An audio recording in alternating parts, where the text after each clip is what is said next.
இப்போது நம்ம வந்து கேள்வி கேட்டதில் வந்து அதை எப்படி நம்ம மேற்கொள்கிறோம் அப்படின்னு சில பேர் என்ன பண்ணுவாங்கன்னா, ரொம்ப பதட்டமாயிட்டு உணர்ச்சி வசப்பட்டு அதையே நினச்சி அந்த ஒரு வட்டம் மாதிரி போட்டுட்டு அந்த வட்டத்துக்குள்ளேயே இருந்து அதை மேற்கொள்ள முடியாமல் பலவிதமான லைக் சப்ஸ்டன்ஸை குடிக்கிறது, சிகரெட் பிடிக்கிறது, தண்ணி அடிக்கிறது, அந்த மாதிரி ஆல்கஹால் அப்யூஸ் பண்ணுறது, இந்த மாதிரி பலவிதமான அவங்களுடைய எண்ணங்களை வந்து நான் வந்து என்னை வந்து ஆல்டர் பண்ணிக்கிறேன் அப்படிங்கிற மாதிரி ஒரு தவறான வழிமுறைகளில் போகிறாங்க.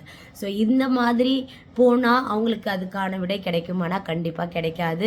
ஏன்னா இந்த மாதிரி பழக்க வழக்கங்கள் கண்டிப்பாக திரும்பவும் அது ஃப்ரஸ்ட்ரேட் தான் ஆகும். அந்த ஃப்ரஸ்ட்ரேஷன் அவங்களுக்கு மன அழுத்தத்தை தான் கொடுக்கும். வாழ்க்கையில் எல்லாத்தையும் இழந்து தான் நிற்பாங்க.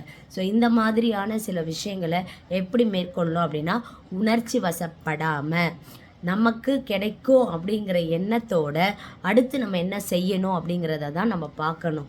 நமக்கு என்ன கிடைச்சிருக்கிறத அதை எப்படி நம்ம வெளிக்காட்டணும் அப்படிங்கிற எண்ணத்தோடு பண்ணும்போது நமக்கு அதில் வெற்றி கிடைக்க வாய்ப்புகள் நிறைய இருக்குது. நன்றி.